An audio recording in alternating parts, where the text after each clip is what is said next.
This is my power station that I bought earlier this year for if the power goes out. It came with all these cables in this bag, plus this pretty thick manual. And I can't just keep all this stuff with my power station. There really isn't anywhere for me to put it. And that's why I designed and printed this. All right, so these are all the cables that we're gonna be able to put away now in our storage here. There's a main cable that I can use to charge up the station. This looks like a solar cable, and this looks like a cable to charge up the station with the cigarette port in my car.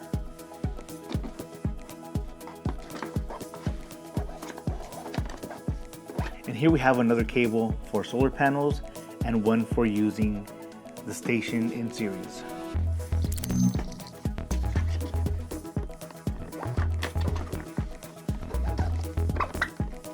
And here's my manual.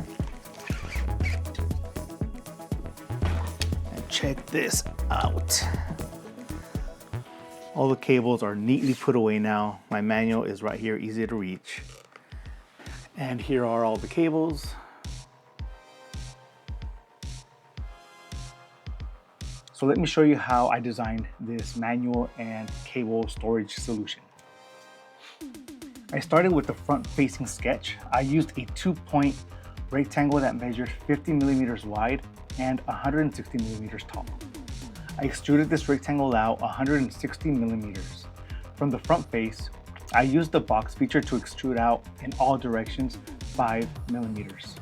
I clicked on the front face because that is the direction I wanted to come in from to hollow out that box.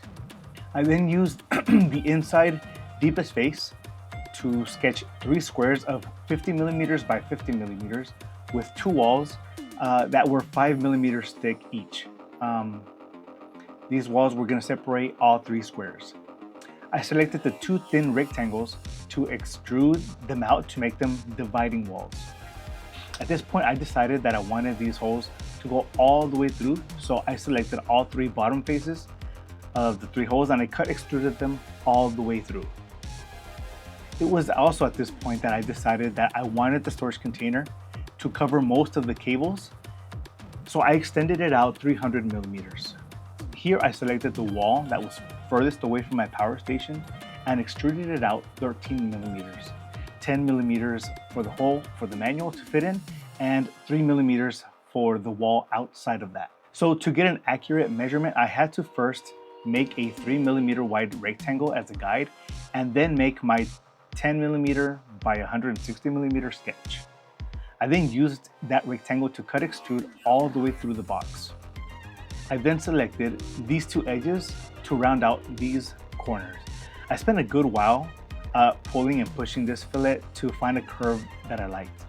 And I ended up settling for a 60 millimeter fillet. After this, I was practically done. All I was doing from now on was selecting other inner and outer edges and rounding them out with fillets to my liking. And here is the finished 3D model in all its glory. Then I saved my files to the 3 popular formats, STL and 3MF, which are specially made for sending files to your 3D printer. And I also saved it in F3D, which is specially made to come back and make adjustments to my 3D model in Fusion 360. Now, because all I have is a Bambu Lab A1 Mini, I cannot print this entire model out in one piece. So I used the Bambu Lab slicer to cut my model in half. All right, so here's the print. Let's see how it came out. It was left overnight, so no crunching today. Here I am adding heavy-duty double-sided foam tape to the back of the mount. And here I am just trying to get things lined up. I'm trying to apply pressure evenly so that it doesn't come off. Here I am putting on the second half. And there was a big gap in between both halves because my room was pretty cold. So that edge warped pretty badly. So I had to print this cover to hide that gap. And because the only purpose of that cover is to hide the seams, I felt comfortable using light-duty double-sided 3M tape. So if you like this print, you can go down to the description and you'll be able to find a link to all the files that you need to download and print out this design. Who knows, it might fit your generator, it might come in handy for you somehow. Let me know if you think there's anything I should have done differently. I'm always open to constructive criticism, and thanks for watching. All right, I'm sorry, I'm really meant to let you go, but something just occurred to me. I really do not like always having to carry this power station with both hands. It's kind of a hassle. I know it's pretty heavy, but there are times when I rather carry something like this with just one hand. I have the strength for it. So I'm thinking about printing something for that. What occurred to me is that I can use paracord to attach both these handles, and somewhere in the middle of the paracord, I can attach an actual handle. But at the same time, I don't want a handle to just be hanging out around here in the middle at all times. The thing that occurred to me is that I could get the handle that I would put here in the center and put it away, stow it away in either one of these handles. So let's try to do that. So I'm gonna measure here to leave room for the paracord on these angles. This will measure 110. I think it's safe to round up to 29 millimeters. And the height of the circle is 15 millimeters. All right, so let's run over to Fusion and model this real quick. So to make these handles, I started with a front-facing sketch. I then sketched a 2-point rectangle measuring 15.25 millimeters high and 29 millimeters wide. In the same sketch, I selected a 3-point circle and clicked both bottom corners and the top edge of the rectangle. With the trim tool, I cut out everything from the top half. I then extruded that half circle out 110 millimeters. I then selected the shell feature, clicked on the front face so that everything would extrude out 4 millimeters. I then selected the front face to sketch a rectangle that measured 4 millimeters by 29 millimeters. I used that rectangle to cut extrude all the way to the opposite side. I also cut extruded the back piece all the way through.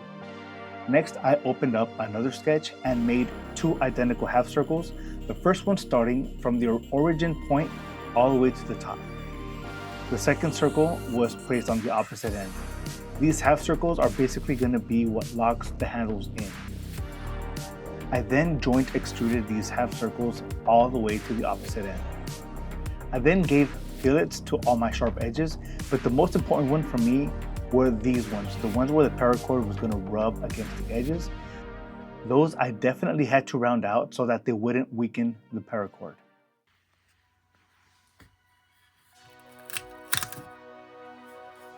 All right, so moment of truth. Here are the prints. Let's see if they fit.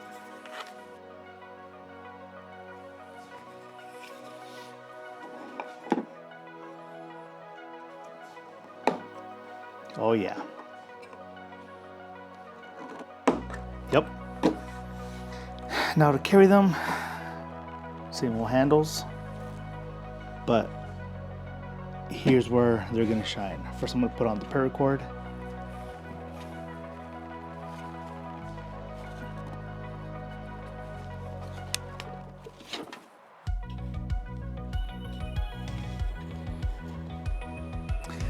All right, so the idea is that you get one of the handles, get both of these,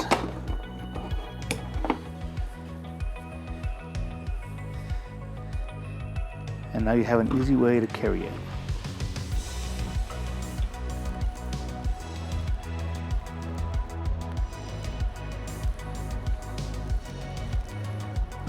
Yeah. And then when you're done, put the handle away. All right, guys, this time for real, thanks again for hanging out to the end. The links, once again, for everything, the handles and the mount and this cover, they're gonna be all down in the description below. And that's all I got for you guys today. Thank you so much for watching.